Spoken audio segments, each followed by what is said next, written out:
coming up on Sports Night. Back on track, it's been a jam-packed week for Northwestern men's basketball. We'll show you how they fared against 3 Big Ten foes. And then we go live to Welsh-Ryan Arena for tonight's Battle of the State as women's basketball takes on Illinois. And it was Wildcats against Wolverines in the match. Stay tuned to see who came out on top. Lexie, a lot of other anchors have a history of making a whole big deal out of this intro thing, but we're not messing around. No. Let's not beat around the bush here, because it's Sports Night right now.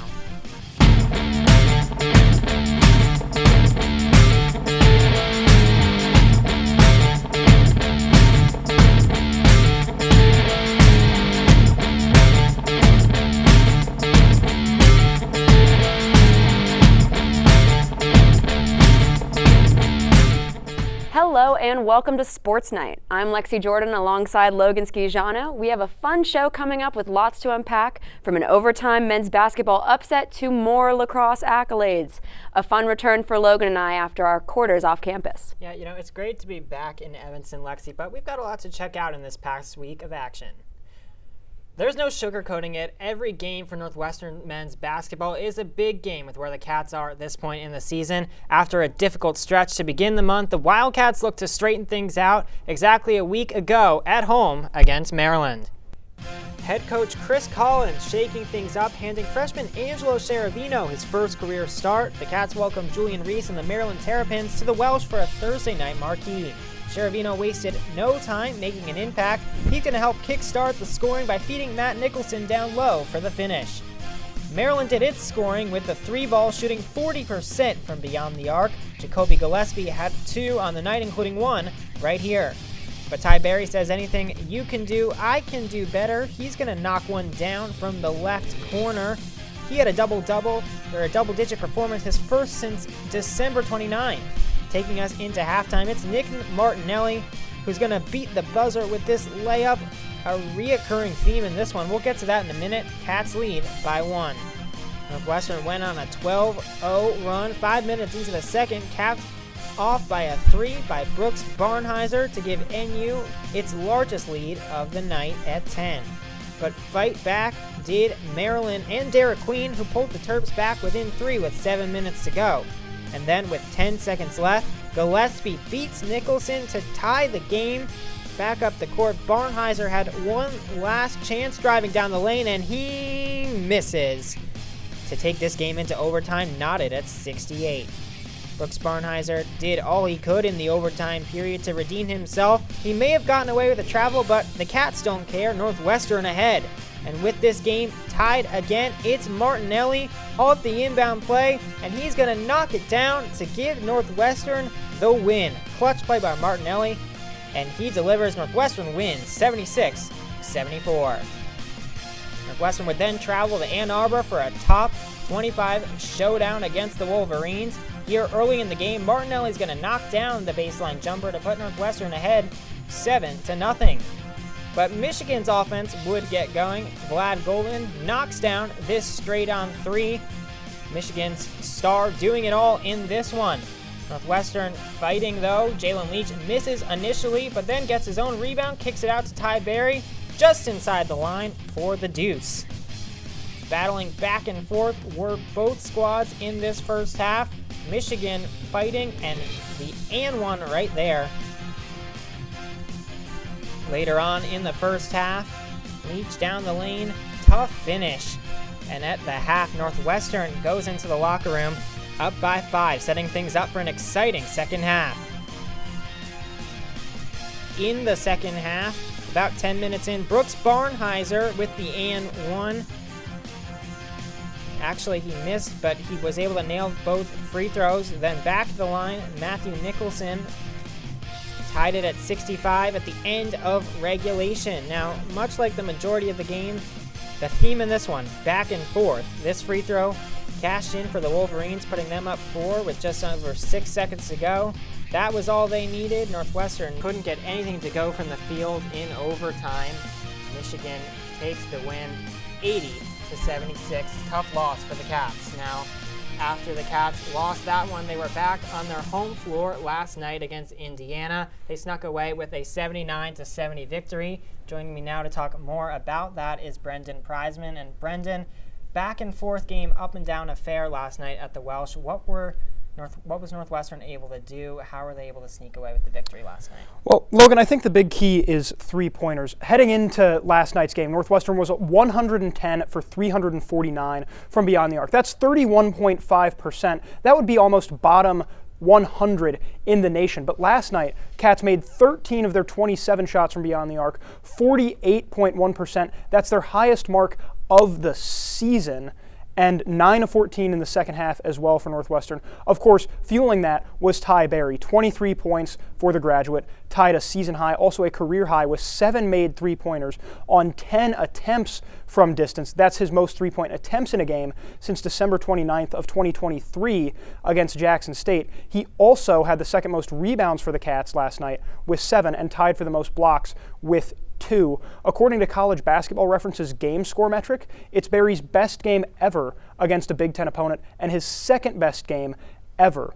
If Northwestern can keep getting those types of performances out of one of their captains, then the ceiling for this team raises exponentially. Wow. Those are quite the stats there, Brendan. And anyway, this is a crucial stretch for Northwestern with just over a month to go in the regular season. Playoff hopes on the line, chance to go back to March Madness for a third straight year. Do they have a shot at that? Well, they've got a shot, yes, but it's very much still a situation where they've got to win a lot. Northwestern currently 49th in KenPom, 56th in Bart Torvik, and 47th in the NCAA's NET ranking, which the selection committee uses to help pick the field. So they've got a decent shot at it. However, they're going to have to win and win quite a bit. Northwestern currently 12-7 overall, 3-5 in conference, 2-6 in quad 1. So not quite the resume of a tournament team just yet, but they've got 12 games to go. In my opinion, if they go 8-4 in those 12, they should be in. But that's not going to be easy. They've got to win all 6 of their home games. That includes contests against Wisconsin and UCLA. Both of them have been fearsome opponents all season long for any team. That also means they're going to need 2 road wins. I'm looking at Washington and Minnesota for those. Washington, Minnesota, both in the 90 to 100 range in KenPom, so certainly beatable teams. But the Cats 0-5 in road games thus far this year. They've got to get at least 2 road wins over the final 2 months of the season if they want to get into this tournament. But I think that if they go 8-4 over these final 12, they'll be sitting at 20-11 overall, 11-9 in the Big Ten, even before the conference tournament. I think that's a resume that would get them into the tournament. Only question is whether or not they can pull that off. Okay, well, a lot of things to work with there. We'll see what happens. Thank you so much for joining us, Brendan. Thank you. Lexie? Women's basketball had 10 days without a game after their road trip to face UCLA and USC was postponed due to the devastating wildfires in the Los Angeles area. The Wildcats returned to the court on Sunday at the Welsh to welcome the number 24 Golden Gophers. Northwestern women's basketball geared up for their home matchup in the Welsh after the long break. And before that, an 11-day stretch going 0-4 in Big Ten play. The Cats look to seriously upset and break their 5-game Big Ten losing streak. Right off the cuff, Caroline Lau grabs the ball and dishes it over to the left side to Kyla Jones, who nails the 3 to give NU the early 5-point lead. But Minnesota not making things easy here, Annika Stort knocking down her own triple to bring the Gophers back within 1 at the end of the first quarter. Second quarter now, Grace Groholski misses the 3, but Tori McKinney grabs the ball and makes one up for herself. Just before halftime, it's Kaylee Walsh who drives from the foul line into the paint and connects the layup and draws the foul. Cats are hyped for her 3-point play. Northwestern extending its lead during the third quarter, and it's Kyla Jones again hitting a corner 3 to put the Cats ahead by 14. But the Gophers would not go down without a fight. Grace Groholski driving to the basket, making the tough layup and drawing the foul to complete a crucial 3-point play. Tie game with less than 2 minutes to play, and it's Nehemiah Holloway, wide open under the basket. Gives Minnesota its first lead since late in the first half. And despite holding a 6-point lead in the fourth quarter, Northwestern could not complete the upset. The Cats dropped to 7-10 on the season and 0-6 in conference play. And the Cats look to bounce back in the Welsh tonight after that heartbreaking defeat, facing off against Illinois. Our very own sports director, Leo Tesler, is on the court to give us tonight's forecast. Leo, what should we expect out of Northwestern tonight? Well, Lexie, thank you for throwing it over to me. And we are in the halls of Welsh-Ryan Arena right now as the Northwestern Wildcats women's basketball team gets ready to face off an excruciating loss at the hands of ranked Minnesota just last Sunday. And, you know, there were lots of great performances in that game. Grace Sullivan with 18 points, Kyla Jones and Kaylee Walsh with 17 of their own, while other players were great on the boards as well.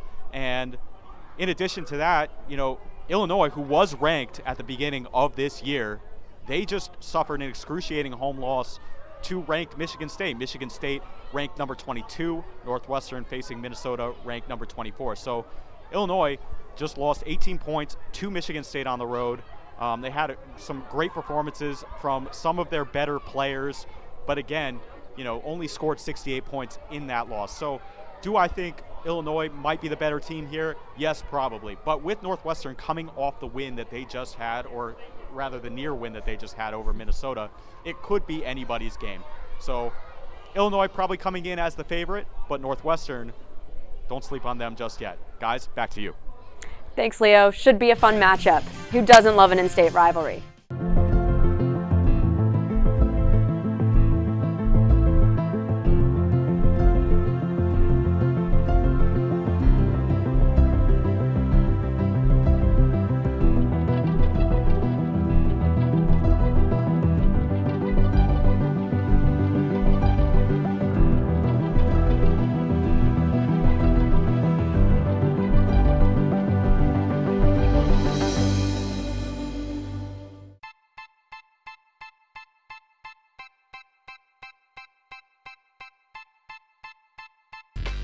My relationship with Giannis is unique. We're from the same city. Being a Northwestern alum, I think, has tremendous advantages in the sports industry. To me, that community, it's been with me for 20 plus years.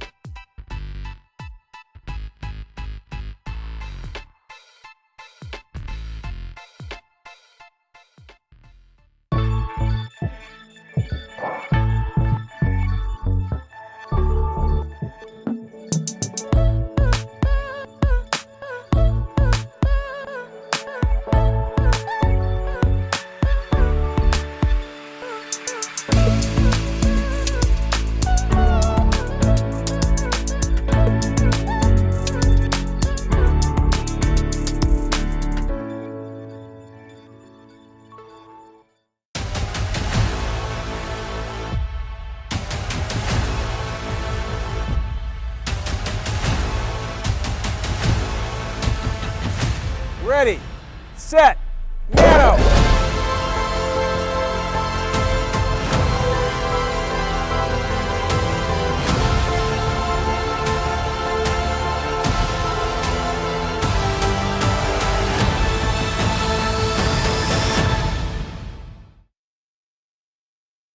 Welcome back, everyone. Let's dive into some recaps, Lexie. Ha, good pun. What are you talking about? I'm just trying to serve up some action. Logan, you did it again. Well, I don't really know what you're talking about still, but I can't quite pin it down. Oh, come on.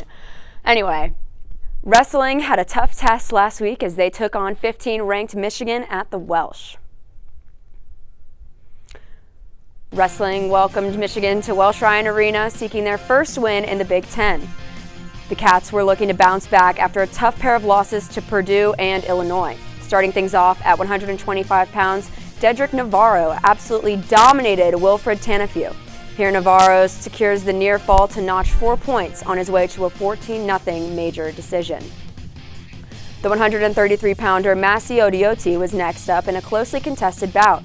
Odioti secures the takedown on Nolan Warntanen, which guides him to the 8-6 decision win. Chris Cannon faced off against Sergio Lemley in a ranked matchup at 141 pounds. Lemley dominated the matchup, adding a takedown late in the third, finish off a 10-2 major decision. Number 10 ranked Trevor Chumley made his return to the mat and picked right up where he left off. Chumley escapes the hold of Chase Saldate, earning himself a point to go up 4-0. And Chumley would hold on to earn the victory against number 15 ranked 157-pounder, securing the decision after the clock hits triple zeros. John Halverson had a tough task with number 20 Jaden Bullock standing in front of him. Bullock lifts Halverson off the mat and slams him down. Bullock would add 2 more, winning the match 5-0. Last up, the Cats was Dirk Morley heavyweight bout, but Michigan's Joshua Heinzelman was unstoppable. The Wolverines take down here, and there's a victory for Michigan. The Cats dropped 0-3 in Big Ten play. Not the best weekend for the Cats on the mats. Let's see if they can bounce back on Sunday against the Gophers. The Northwestern women's tennis squad hosted Butler on Saturday to open the dual season. The Cats swept the number 2 and number 3 doubles matches with 2 6-0 scores thanks to great performances by first years Erica Jessel and Maya Lorero. The Wildcats were just as relentless in singles play. Northwestern won all 6 of its singles matches in straight sets. First-year Wildcat Degan Frutchman took good care of the number 1 singles spot in her first collegiate action. Off to a hot start, Northwestern will head to Champaign on Saturday to take on Illinois. Last Friday, Northwestern men's tennis opened up their 2025 season with a doubleheader against UIC and St. Joseph's. In the first match, UIC broke out to a quick 1-0 lead by winning the doubles point. The Wildcats quickly answered with a victory by grad student Cyprakash Goli at the number 3 position, tying the match at 2. Senior Felix Nordby and junior Chad Miller each secured wins as well. But the highlight on the day was sophomore Grayson Casey, who won number 1 singles, having never played above the 5 position. The Wildcats defeated UIC 4-3 in Game 2 against St. Joseph's. Northwestern started with an early lead by capturing the doubles point in 3 matches. The Wildcats dominated from then on, winning all 6 singles matches to secure a 7-0 victory. 3 days later, the Wildcats faced Louisville on the road. NU won the doubles point, but struggled from then on. They lost 5 singles matches, with the sole win coming from senior Max Bengtson. The Wildcats lost to the Cardinals 5-2. Coming up, the team will host number 23 Harvard tomorrow at 6 p.m. Men's and women's swimming and diving headed up to Madison last Saturday to face Wisconsin in their penultimate meet of the regular season. It was ultimately a mixed bag of results for the Wildcats, with the men winning 8 races and claiming victory over the Badgers, and the women suffering a crushing defeat. On the men's side, Diego Nossack won 2 events, the 200 fly and the 500 free. The men also won the 400 medley with a team of David Gerchik, Tyler Liu, Stuart Seymour, and Cade Duncan, who finished in just over 3 minutes despite their defeat. The women's team was not without accomplishments, as sophomore Maggie Papa-Nicholas recorded a lifetime best with 200 in the 200 breaststroke with a time of 2 minutes and 11 seconds, and Lindsay Irvin took home a second-place finish, actually 2 second-place finishes. Finally, on the diving side, the Cats' Adam Cohn, Ryan Augustine, and Kyle Lai finished 1, 2, and 3 in the 1-meter event, marking the men's 9th victory. Northwestern will face Minnesota and Purdue in Minneapolis next week in their final meet of the season before the Big Ten Championships. In cross country, the Wildcats had a record-setting weekend at the UW Preview in Seattle, Washington. 4 different runners broke their personal bests in the mile run, and 3 of them also set personal bests in the 3,000-meter run. Holly Smith led the way, putting forth a time of 9:20.32 in the 3,000-meter and 4:48.48 in the mile run. Both of those times are top 6 in Northwestern cross country's history. Sky Ellis also slapped up a pair of great finishes, running a 9:21.85 in the 3,000 and scorching the mile to the tune of 4:44.65. Both of those times are top 5 in program annals.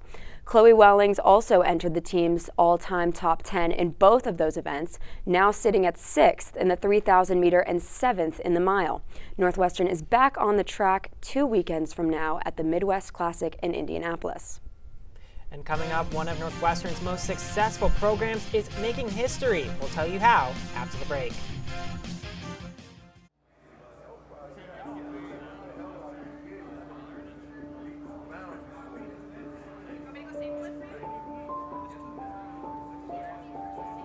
Trying to work my way out of the prison system was the most difficult challenge of my life. It only became tangible once I became a Northwestern student.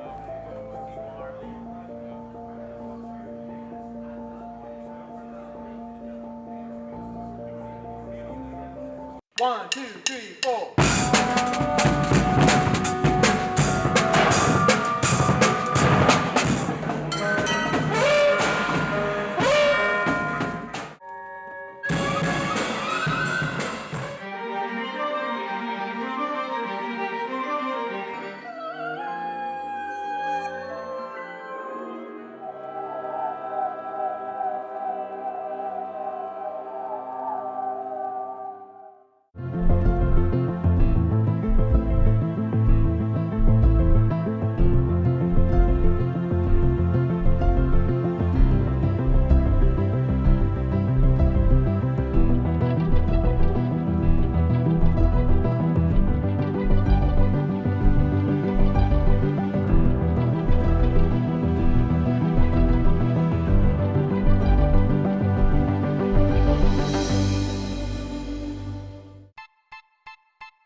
My relationship with Giannis is unique. We're from the same country, we're from the same city. Being a Northwestern alum, I think, has tremendous advantages in the sports industry. To me, that community, it's been with me for 20 plus years.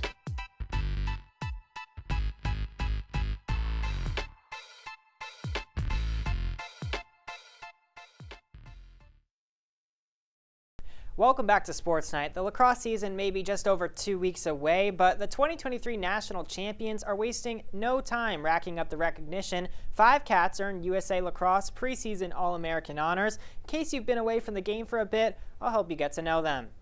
One of 2 Cats on the list to make the first team, Madison Taylor, also topped IL Women's 2025 Top 50 Players list. The 2024 Tewaaraton finalist helped the Cats reach their 2nd straight national championship last season, scoring 83 goals and leading Northwestern with 116 points. Oh, and did I forget, she's only a junior. Senior Sammy White was the Cats' other representative on the first team. A friend of the show, White has been a rock on defense for the Cats throughout her career, finishing 4th on the team in ground balls and caused turnovers. Her speed also makes her dangerous on the circle. She tallied 38 draw controls in 2023. Now, the player who's often flinging the ball to White off the draw control is fellow senior Sam Smith. The California native has led the Cats in draw controls each of the last 2 seasons, but the two-way midfielder does much more than that. She's scattered 13 goals across 21 starts for head coach Kelly Amonte Hiller last year. And rounding off the list are 2 newcomers to the Lake Show, starting first with Nikki Miles. She earns preseason All-American honorable mention recognition. The transfer is closing out her career in Evanston after a masterful 4-year career at Penn. Last year, she set a program record for the Quakers in draw controls with 119. Her team leading 78 points helped the Quakers to the NCAA quarterfinals, where they lost to her now current team, Northwestern.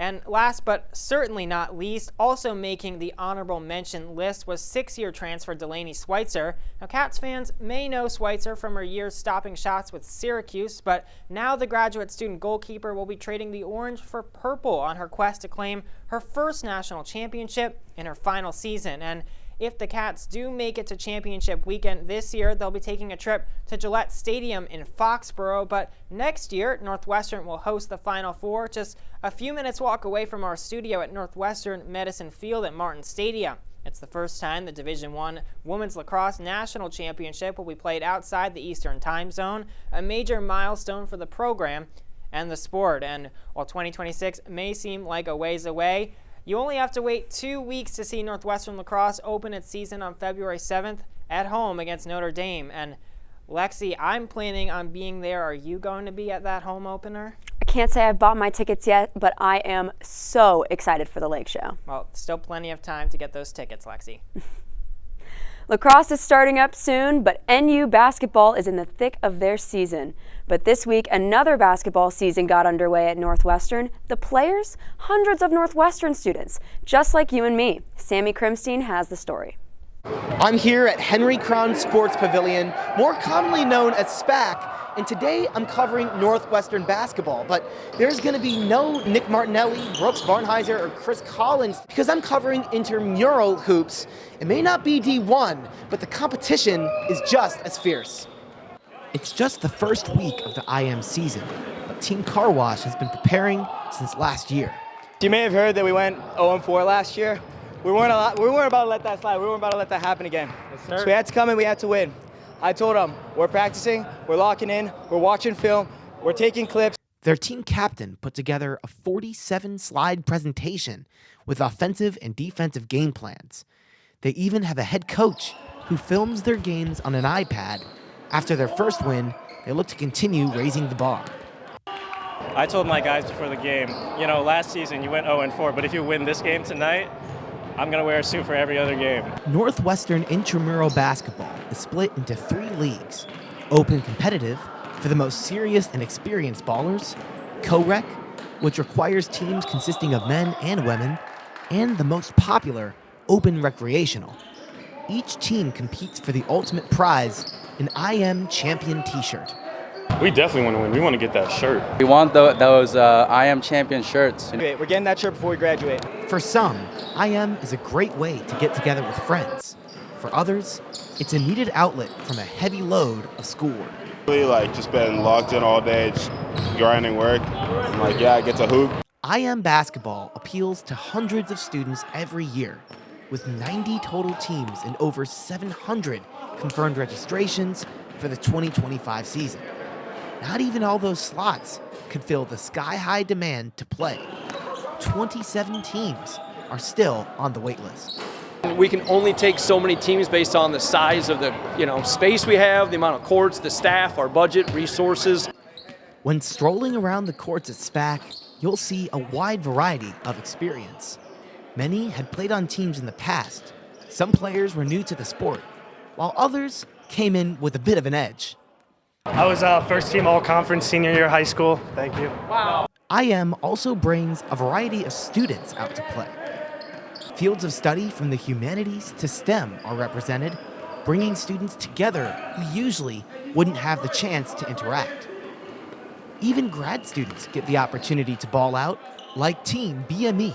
BME representing their educational program, biomedical engineering. We're just a bunch of grad students passionate about basketball. It's just a fun thing to pass the time. I did volleyball last quarter and it was a blast. We didn't win a single game, but I had the time of my life and I'm having a blast starting basketball. Here at Sports Night, we usually cover D1 sports, but not everyone can go D1. Sometimes you just gotta play for the love of the game. BME! Take it home! Car Wash! For NNN Sports Night, I'm Sammy Krimstein. IM basketball season goes until late February.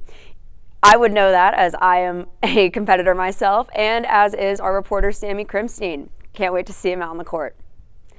Now let's see where you can catch the Cats this weekend. All day Saturday, Northwestern superstar fencing team faces off against the Fighting Irish.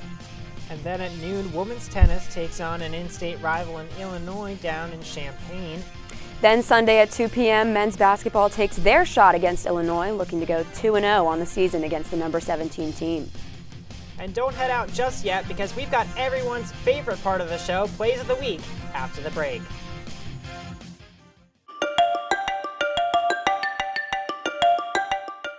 I'm Kelly McEvers, founding host of the NPR podcast Embedded. I'm James Edwards, host of the Unresolved podcast from Frontline. I'm Antonia Cereijido, former senior producer of Anything for Selena podcast and current executive producer at Elias Studios.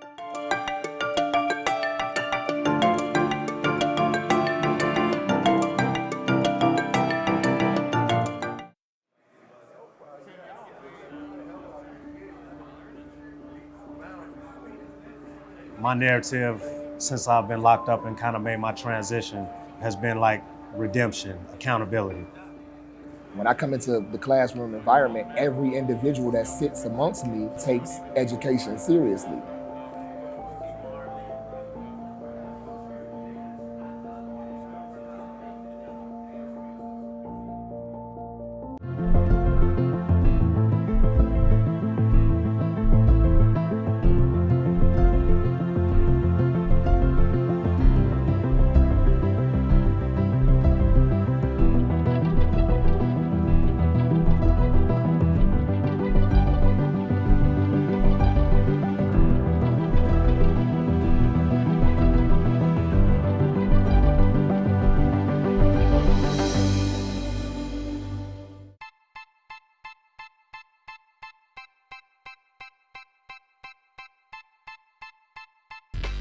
My relationship with Giannis is unique. We're from the same country, we're from the same city. Being a Northwestern alum, I think, has tremendous advantages in the sports industry. To me, that community, it's been with me for 20 plus years.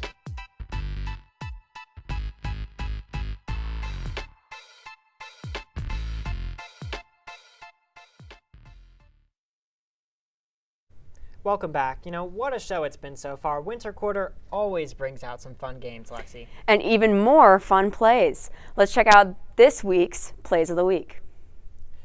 You know, Plays of the Week, such an exciting time. Coming in at number 3, men's basketball. Northwestern up 2 points on Maryland. Maryland turns it over. Brooks Barnheiser intercepts the pass and slams it down for his 1,000th career point, a major milestone for Brooks Barnheiser.